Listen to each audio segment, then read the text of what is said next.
One of the biggest things holding agencies back from growth is client concentration. If you have 1 to 2 whale clients, you are probably dealing with client concentration. So what is client concentration? Put simply, it means too much of your overall revenue is being generated by only a few clients. Ideally, no client would make up more than 25% of your monthly revenue. So why shouldn't any one client take up more than 25% of your monthly revenue? For starters, risk, right? We have clients that if they lost one client, their entire business would be gone overnight. In fact, we saw that happen during COVID in specific industries. So if all of your income and your revenue is tied to one particular client or most of it, they leave for whatever reason, you literally have no business. So I think there's a risk in carrying too much client concentration. For me, I'd rather have 20 clients paying 5 to 10K a month versus 5 clients with 2 of those 5 paying me 50K a month. Why?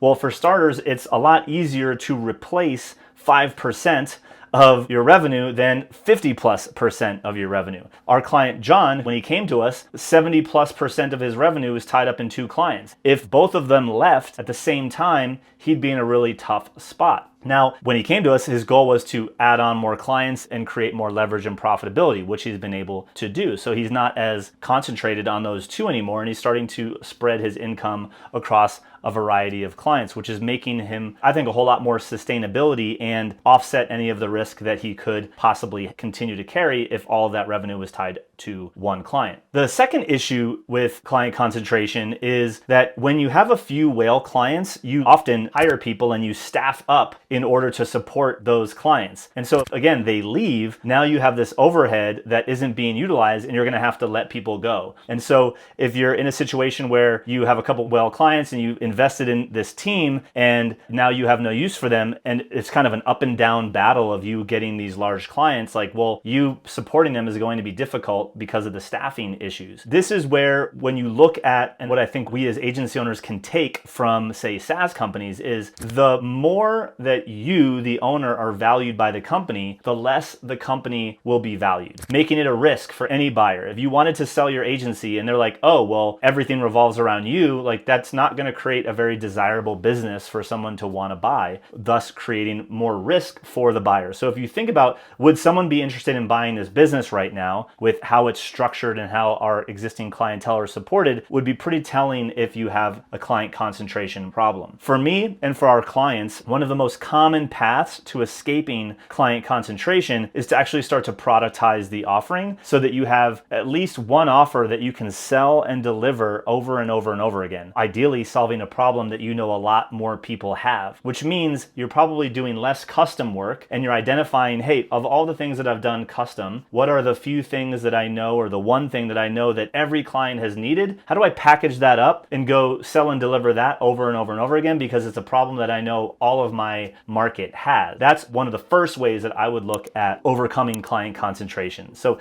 if that would be helpful on how to actually productize your expertise, then go check out this video, because we break down step by step how you can actually productize your service right now and eliminate client concentration for good.